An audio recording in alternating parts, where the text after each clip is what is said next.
Primeiro eu gostaria de agradecer, né, o convite para estar aqui hoje, né, pela dona Rosângela, pelo Cleiton, né, os demais integrantes do canal. Gostaria também de agradecer, né, a presença de vocês um pouco, né, a respeito do que é o karst, de algo que a gente está vivendo e cada vez mais intenso, né, que são as chamadas mudanças climáticas. E uma coisa que vocês já devem ter ouvido falar, né, na questão do aquecimento global, né, das mudanças climáticas. E aí, por que é importante, mas para pegar o áudio tem que ser lá na frente. A respeito disso? Porque vocês serão a geração que vivenciará, né, de forma mais intensa essa questão. Essa que teremos, ela está relacionada às mudanças climáticas, né, e as consequências para o karst de Lagoa Santa.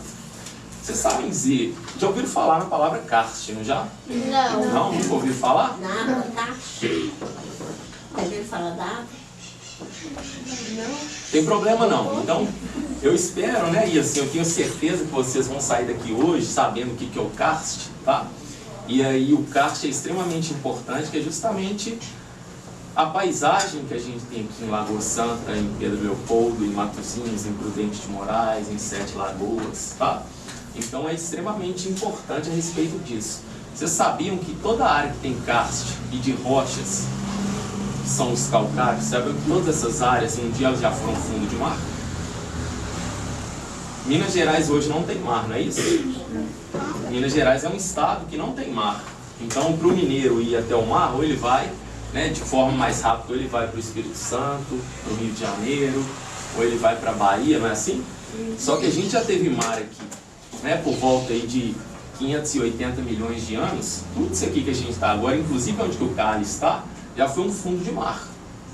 Então, com o passar do tempo, né, porque o planeta Terra é extremamente dinâmico, esse mar ele foi embora, e aí a partir disso começaram a se desenvolver outros modelos, ou seja, outras paisagens que deram origem, por exemplo, às cavernas. Então, a gente está falando de um tempo que é um tempo muito distante, muito antes da existência da própria espécie humana e muito antes da existência dos dinossauros, por exemplo. Era uma época em que a maior parte da vida que existia no planeta Terra existia só no mar, tá? Então, assim, você não tinha quase forma de vida nenhuma que ela tivesse ainda colonizado, ou seja, chegado até a Terra. Então, a gente está falando de um tempo muito antigo. E esse tempo muito antigo, ele vai muito além da nossa existência. Se a gente, né, enquanto seres humanos, a gente vive 80, 90 anos, alguns conseguem chegar aos 100, a gente está falando da ordem de milhares e milhares de anos, tá? Só que para a gente começar a conversar sobre, a gente vai pensar o seguinte, olha, tem um gráfico que está aqui, e esse gráfico vai ficar facinho de vocês entenderem, tá? Primeira coisa que a gente vai começar a trabalhar são alguns conceitos, olha. Aqui a gente não está falando de mudanças climáticas, ou seja, a gente tem que aprender primeiro o que é o clima, tá? E aí depois a gente vai aprender o que é o karst, para a gente começar a misturar um conceito com o outro e para vocês entenderem melhor o que são essas mudanças climáticas, justamente aqui para o karst de Lagoa Santa, tá? Primeira coisa é o seguinte, olha, quando a gente fala em clima, tá? Vocês têm ideia do que significa a palavra clima? Sim. Pode me falar? Clima é tipo, tá ensolarado, tá chuvoso, tá nublado. É quase isso. Isso que você acabou de falar agora faz parte das características, né, dos chamados elementos do clima. Só que isso da gente olhar e falar assim, olha, o tempo agora está nublado, o tempo está ensolarado, o tempo está chuvoso, isso aí a gente fala que é o tempo, tá joia? Agora, todos os anos não tem uma repetição, quer falar? Todos os anos a gente não tem uma repetição, assim, olha, quando entra as férias de vocês, vocês terminam a escola, vocês vão para as férias em dezembro, não é isso? Dezembro e janeiro não chove muito? E todo dezembro e janeiro de todo ano, à medida que vocês vão crescendo, chove do mesmo jeito, não é assim? E quando chega o meio do ano, o recesso lá de julho, não é um período que quase não chove? Os dias são mais frios, os dias são mais ensolarados, não é assim? De manhã cedo, a hora que a gente acorda, a gente tem que sair de blusa, não é assim?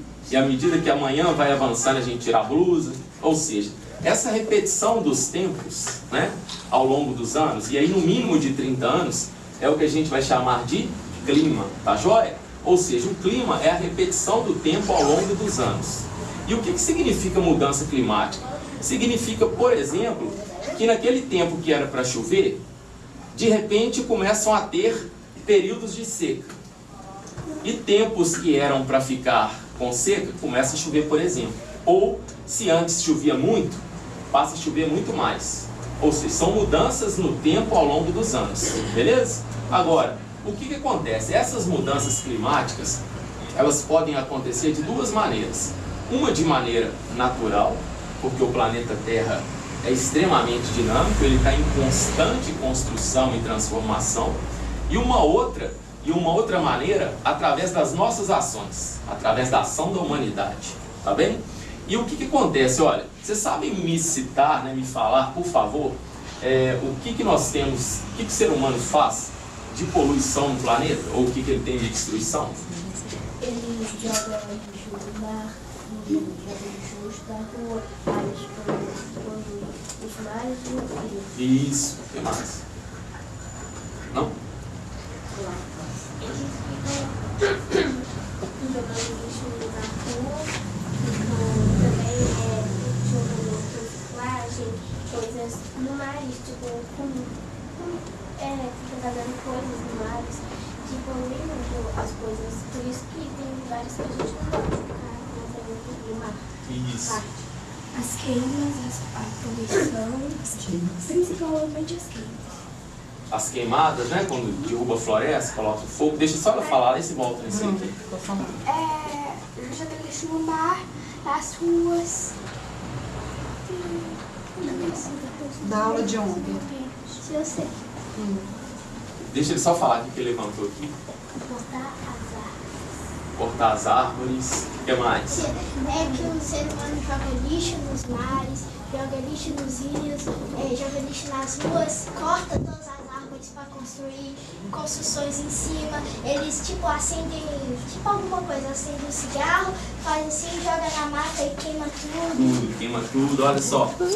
Por exemplo, um monte de carro que a gente tem aí. É claro que agora a gente tem alguns carros que funcionam à base de bateria, não é isso? Sim. Mas de maneira geral, os carros, os ônibus, as motos, elas poluem ou não? Eles Sim, poluem. solta a fumacinha, aquela fumaça que sai dele. O uso da gasolina. Isso, o uso da gasolina, né? Que a gente chama de combustível fóssil, não é isso? A gasolina esquenta e vai virando fumaça que sai. Isso.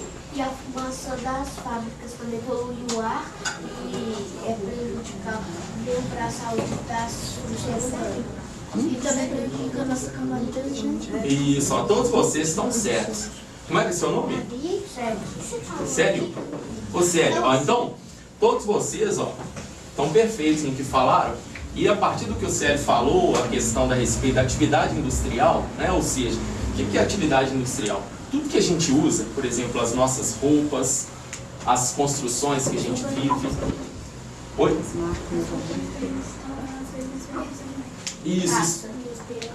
Isso cada vez menos, né? Mas de forma geral, a gente tem hoje muita roupa que é a base de algodão, né? Isso, tecido sintético vem de petróleo, por exemplo, tá? Mas tudo que a gente usa, né? Os computadores, o computador que aqui está, para eu conseguir conversar com vocês e mostrar essa imagem, né?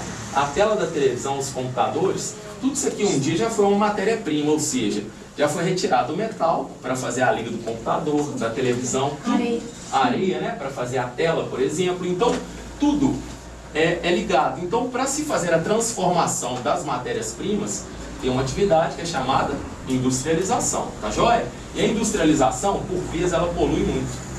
E o que acontece? Olha, a gente vai marcar como chamado período pré-industrial, ou mesmo né, quando a gente tinha ali um pouco antes, né, aquela fase que a gente conhece por Revolução Industrial, foi o período que marcadamente a gente começou a poluir o planeta de forma mais intensa, tá joia? Começou lá na Europa de uma maneira muito mais forte, mas com o passar dos anos, começou a espalhar pelo planeta como um todo, tá bem? E aí, olha, para vocês interpretarem isso aqui, que é o gráfico, olha, isso aqui são os anos que estão passando, ó, 1860, 1880, tá? 1900, 1920, aqui está 2020, a gente está um pouquinho para cá, não é isso? 2025? E esse ano aqui, ó, 1880, já ouviram falar no Peter Lund, não já? Sim. Então, o Peter Lund, que viveu aqui em Lagoa Santa, ele faleceu nesse ano, tá joia? Ou seja, se a gente pega aqui, ó, tá vendo zero? e a gente traça uma linha, ó. Tudo que tiver abaixo dessa linha do zero, a gente vai falar que a temperatura média do planeta estava mais baixa. E tudo que está acima dessa linha do zero é que está aumentando. O que vocês conseguem ver aqui ao longo dos anos? Olha, quanto mais o tempo passa, vocês acham que a temperatura está aumentando ou diminuindo? Aumentando. E se a temperatura do planeta aumenta, nós vamos chamar de quê? Aquecimento global. Isso, de aquecimento global. Ou seja, quanto mais a temperatura do planeta aumenta, em função das nossas atividades, né, tudo que a gente faz gera impacto. É por isso que tem uma coisa chamada de desenvolvimento sustentável. Ou seja, o que é fazer o desenvolvimento sustentável? É justamente todas as ações que a gente faz para gastar o mínimo possível de recursos. Então, se você está na sala de aula, com a luz acesa, se você vai sair da sala de aula, você vai o quê? Apagar a luz. Porque tem gasto de energia, não é isso? Deixar a luz acesa sem ninguém, gasta energia. Ou seja, economizar energia, não desperdiçar alimentos, não desperdiçar a água, né? Não tomar banho De uma hora. justamente. Então, olha, tudo que a gente pode fazer, porque a gente não tem que pensar só na gente. A gente tem que pensar nas gerações futuras, né? Ou seja, um dia vocês serão adultos, vocês terão filhos, os filhos de vocês terão filhos e por aí vai. Então, cada ação que a gente faz em cada tempo reflete lá na frente. Por isso que a gente tem que pensar. Então, olha, as mudanças climáticas, elas estão relacionadas a isso, ó. Quanto mais o tempo passa e quanto mais atividades a gente faz no planeta, mais a temperatura o quê? Aumenta, sobe. E aí isso promove uma catástrofe ambiental. Ou seja, quando as mudanças climáticas elas ocorrem pelas mãos dos homens, a gente acelera muito mais os processos. Então, olha, no planeta a gente já teve um monte de espécies diferentes, não já? Teve o tempo dos dinossauros, teve o tempo da megafauna pleistocênica, não é isso? Preguiças gigantes, tigres de sabre, tatus gigantes. Só que esses... Tigre de sabre. Esse é esse? Oi? Os dragões? Mamute, né? Aí, olha, o que acontece? Eles acabaram por mudanças climáticas, possivelmente por mudanças climáticas naturais. Mas a gente agora está acabando com várias e várias espécies, tá? Por causa da caça. Já entrou em extinção. O panda vermelho também está em extinção. Inclusive o panda vermelho, o pelo dele é muito utilizado para fazer pincéis de alta qualidade. E o Mico-leão dourado ele na reserva de Poço das Antas no Rio de Janeiro, né? Ele só existe lá. Ele quase teve extinto, mas programas, né, de conservação dele, ele começou a reproduzir mais. Aí olha só, o que acontece? Olha, aqui é o nosso planeta Terra, tá? E o planeta Terra, ele tem o que a gente chama de eixo de inclinação da Terra, beleza? Aí o que acontece? Ele é levemente inclinado.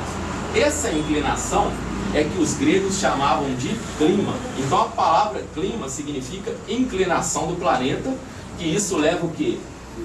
Como que o planeta vai receber essa radiação solar? Tá joia? Então isso é chamado de temperatura?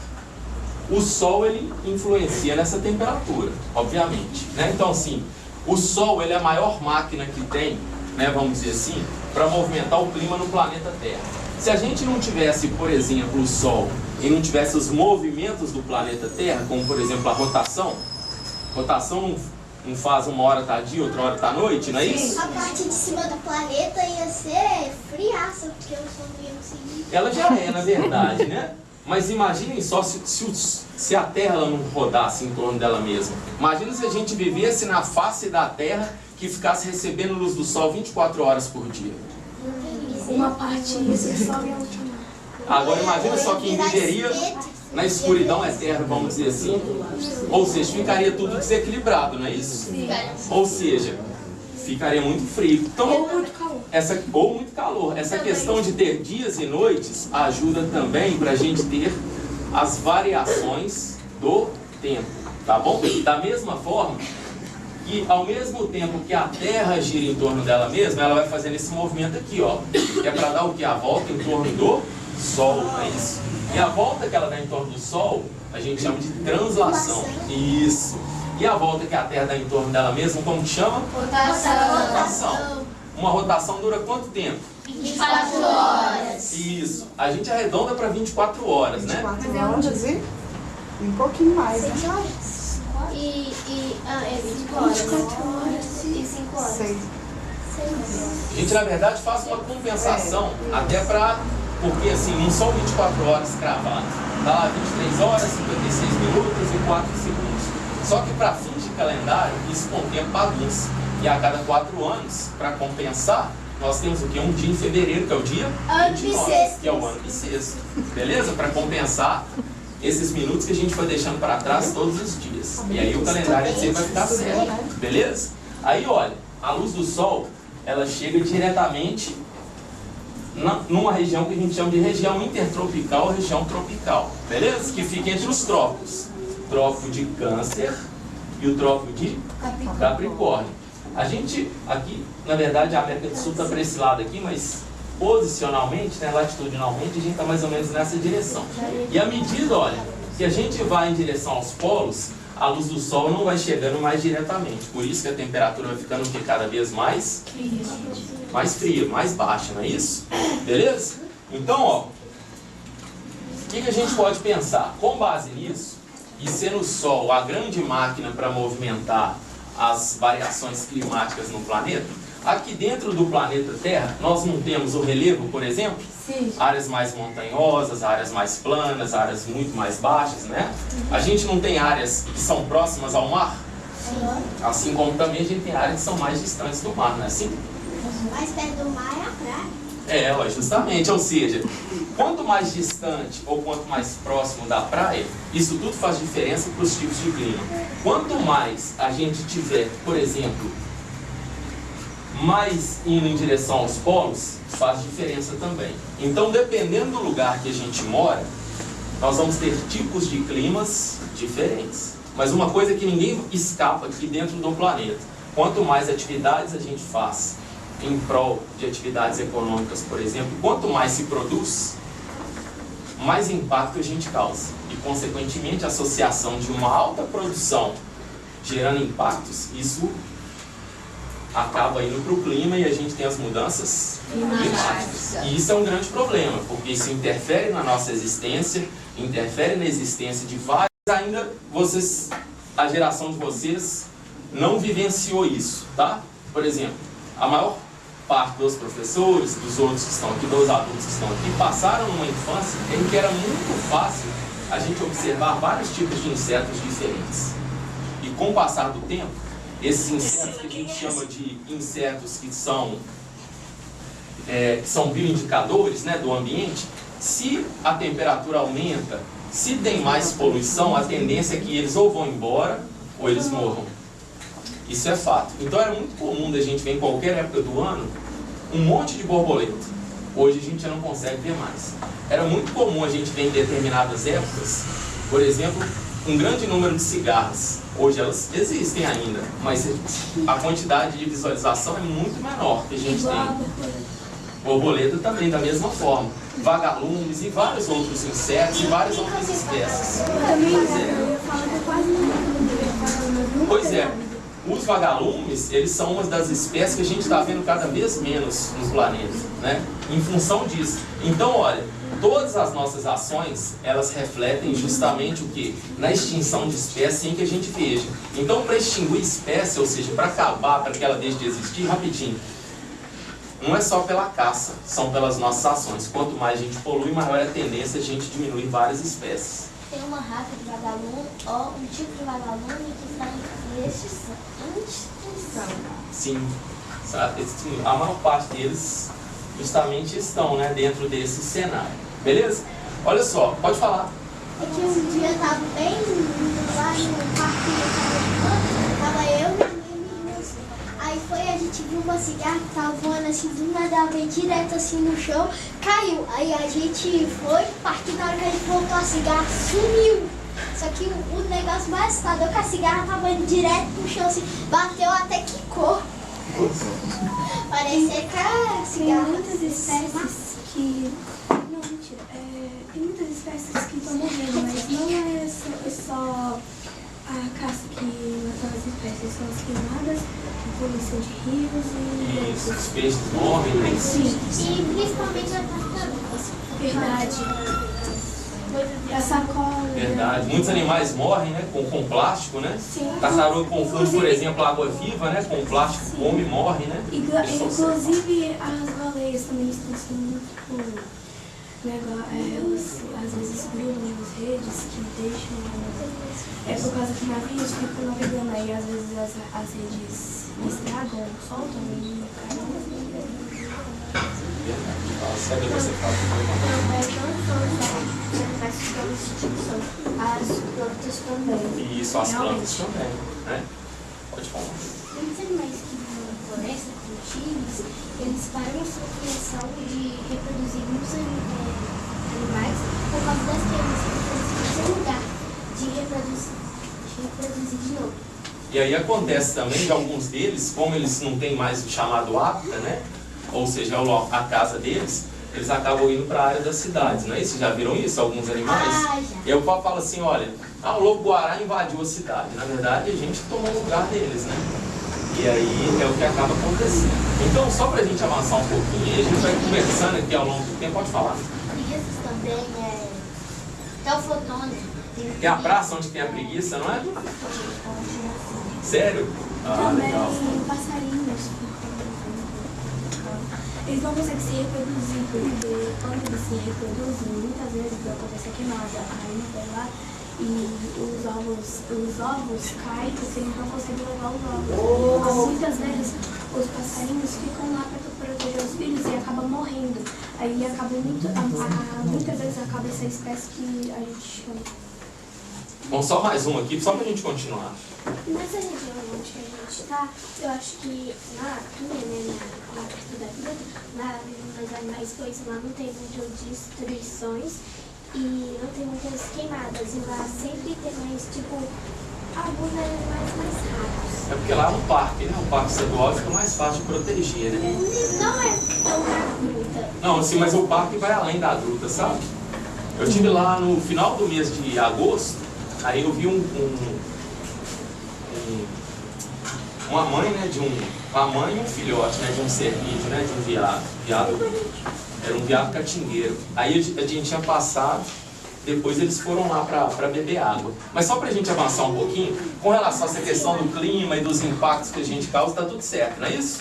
Então agora a gente vai partir para o karst, tá? O que significa o karst? Isso aqui, ó, é a Europa, só para vocês se situarem, tá? Aqui que não está aparecendo é Portugal, Espanha e a França. Aqui é a Itália, tá joia? Esse aqui é o mar Mediterrâneo. E aqui onde que está em vermelho, né? Era um antigo país chamado Iugoslávia, que depois ele dividiu. Ele virou Sérvia, Croácia, Eslovênia, Montenegro, tá bem? Oi? Não. Esse aqui é só pra gente representar. E nessa área aqui, foi a primeira vez que surgiu a palavra karst, tá? Só que isso surgiu bem antigo e o nome inicial que se dava era Kras. K-R-A-S, Kras, que significa na língua deles, né? Na língua eslava, significa campos de pedra dura ou pedra calcária. Então essa região também já foi fundo de mar no passado e foi a primeira região em que a ciência começou a fazer estudo das cavernas. E de Kras virou karst, virou karsto para os italianos, virou karst para os americanos e para a gente virou karst, tá?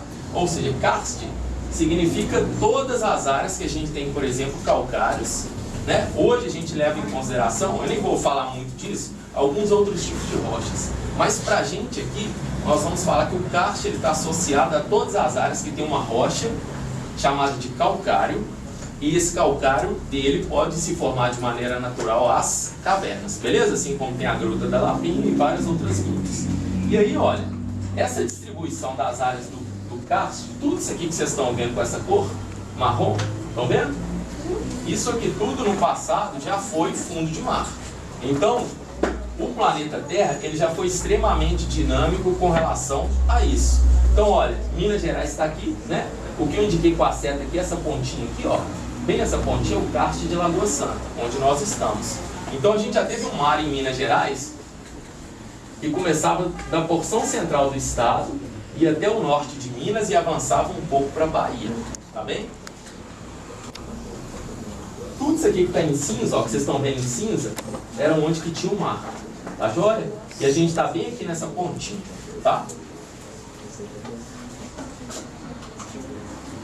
E só para vocês terem uma ideia, olha, vocês têm em mente como que é o mapa mundi hoje?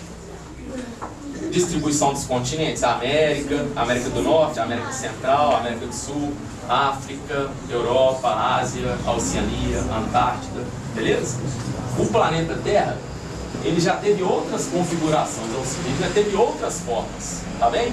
Ou seja, por conta disso, a gente tem a questão das chamadas placas tectônicas.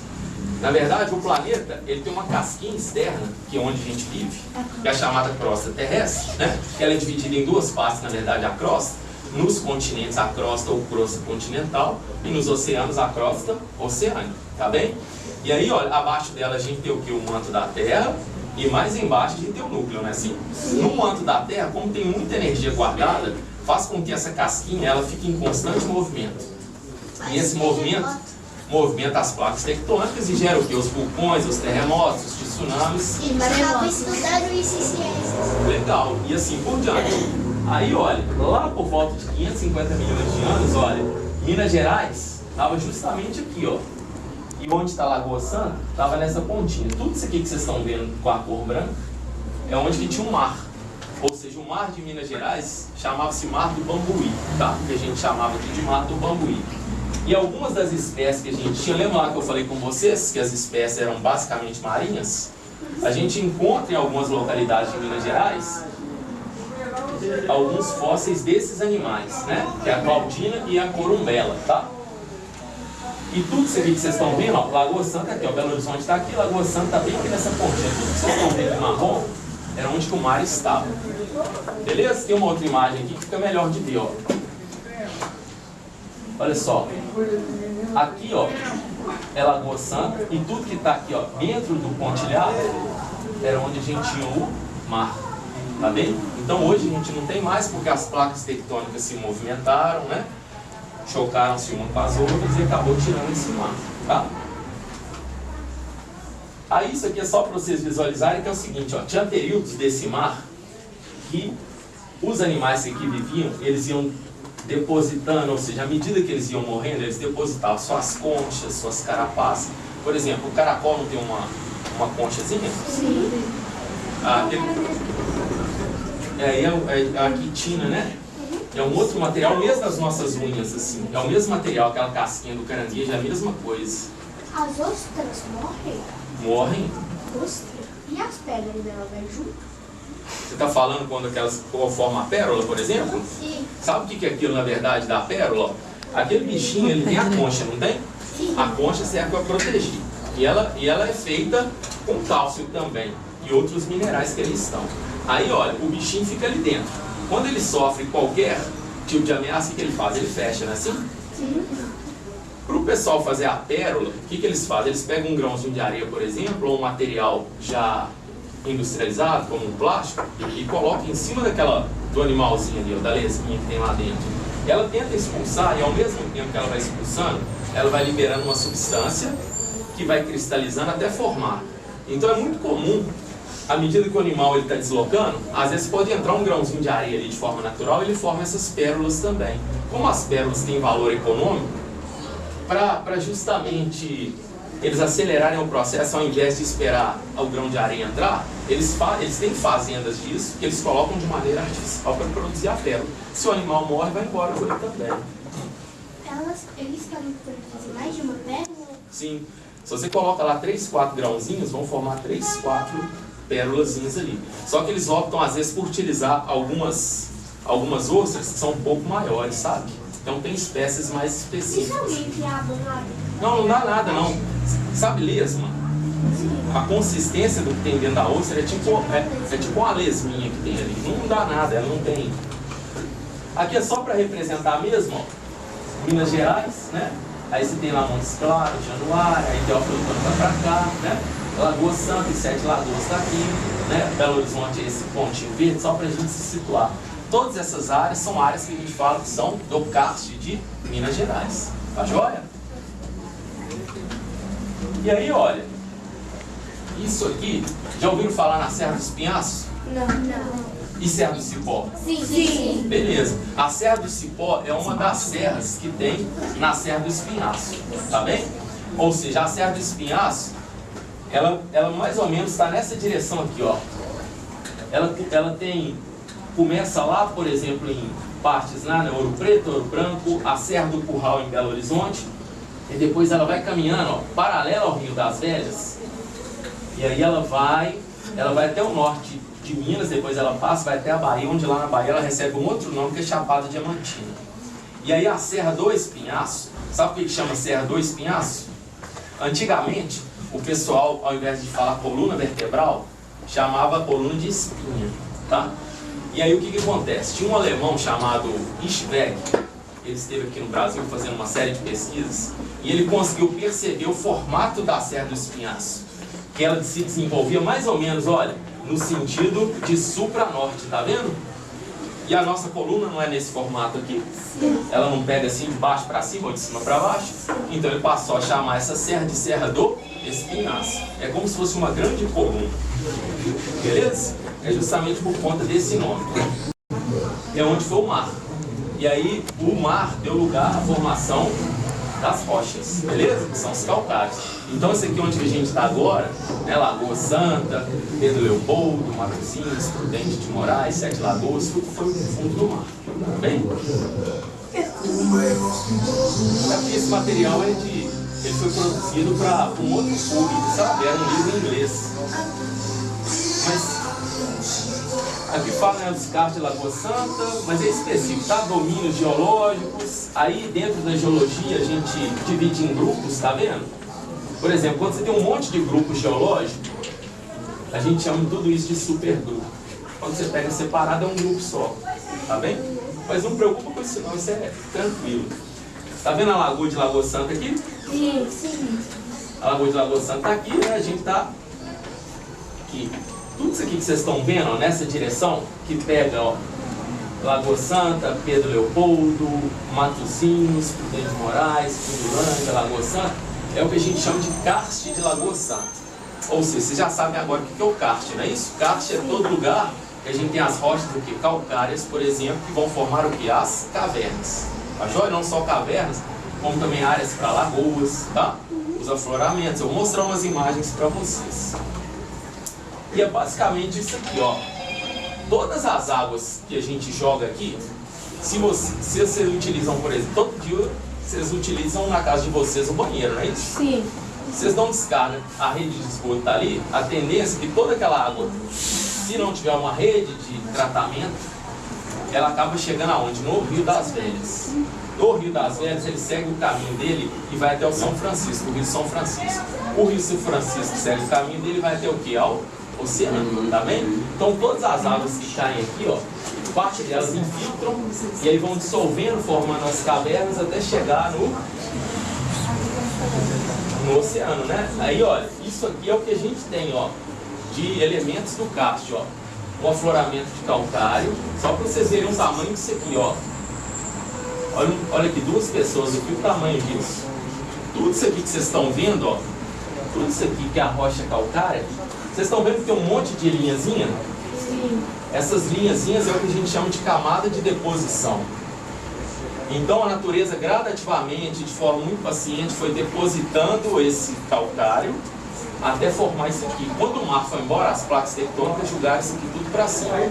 Depois vem a água da chuva e começa a infiltrar e abrir espaços. E aí começa a formar o que? As cavernas. E quando a água ela acumula no fundo dessas áreas, formam as lagoas. Tá bem? O mar era do tamanho daquelas pedras? O mar era mais fundo que isso. A gente fala que é um mar raso, mas é muito fundo pra gente. 80, 100 metros de profundidade é muita coisa.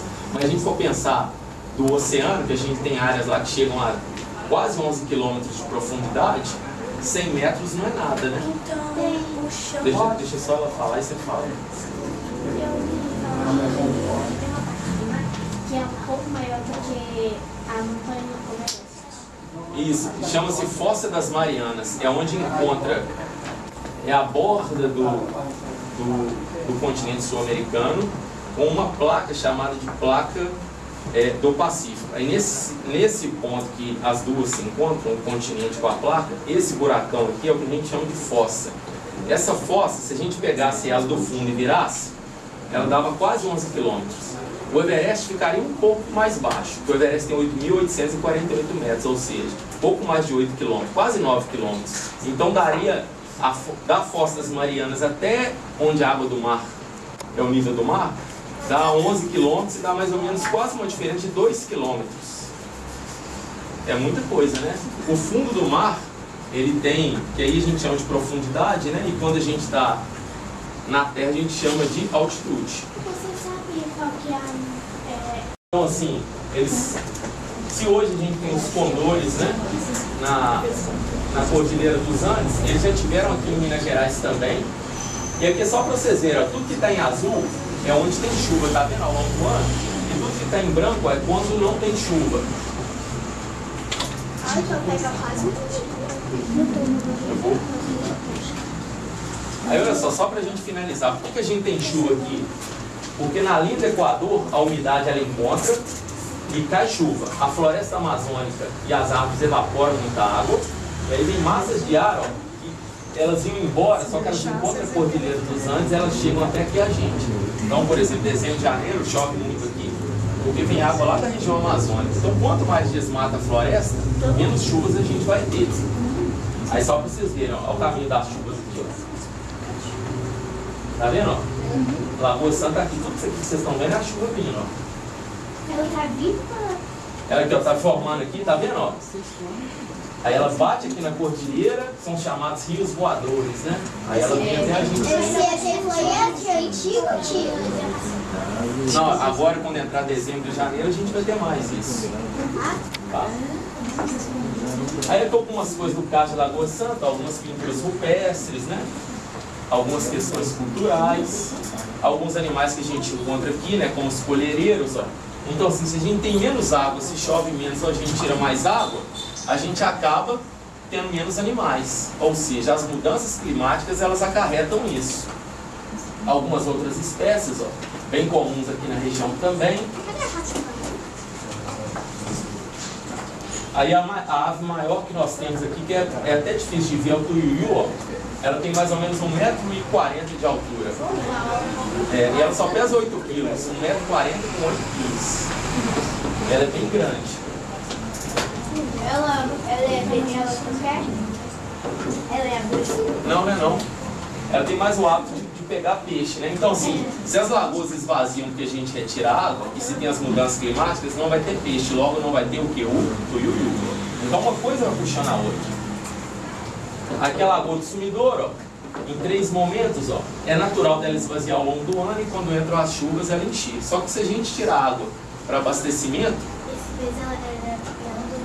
tá bem vazio. Vou mostrar para vocês uma imagem. Então, teve um dia que eu tava indo na lagoa, aí a lagoa já tava chegando lá na rua, de tão cheia que ela teve. Mas qual lagoa que é? Da Central. Central. Ah, tá. Aí aqui, ó, é a vista da Lagoa do Sumidouro em 2 momentos diferentes, tá vendo? Ó? A Serra do Cipó tá lá no fundo. Aqui é o período da chuva, olha como é que a vegetação fica verde. Então, se não tem chuva, a vegetação não fica verde. Isso aqui é o período da seca, ó. Tá vendo que tá mais marrom o ambiente? Ela aqui de outra vista. E aqui é o Sumidouro, ó. Só pra vocês verem, ó. Aqui tudo é área de lagoa. Só que tá no período de seca, ó. Então vem do córrego Samambaia e ela cai num buraco, ó, que é o Sumidouro. Isso, é um córrego. Aí ela cai aqui, tá vendo? Tá vendo que tá meio que rodando, ó? É tipo um redemoinho, só Isso. bem devagar. Justamente. Aí ela vai por baixo aqui da rocha e sai lá no Rio das Velhas.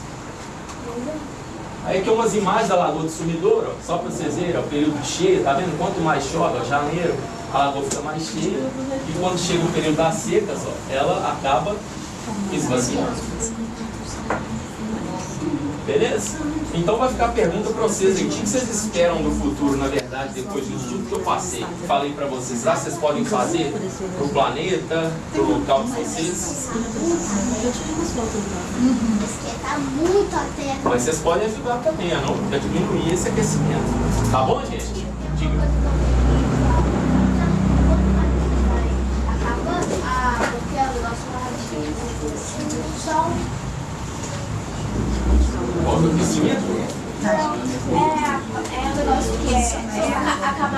ozônio. Camada de ozônio. Se ela acabar, o Sol vai se aproximar mais da Terra e vai Na verdade, o raio do Sol vai entrar mais, né? O Sol vai estar lá. Beleza, gente? Enfim. Então é isso, agradeço vocês, muito obrigado aí por vocês terem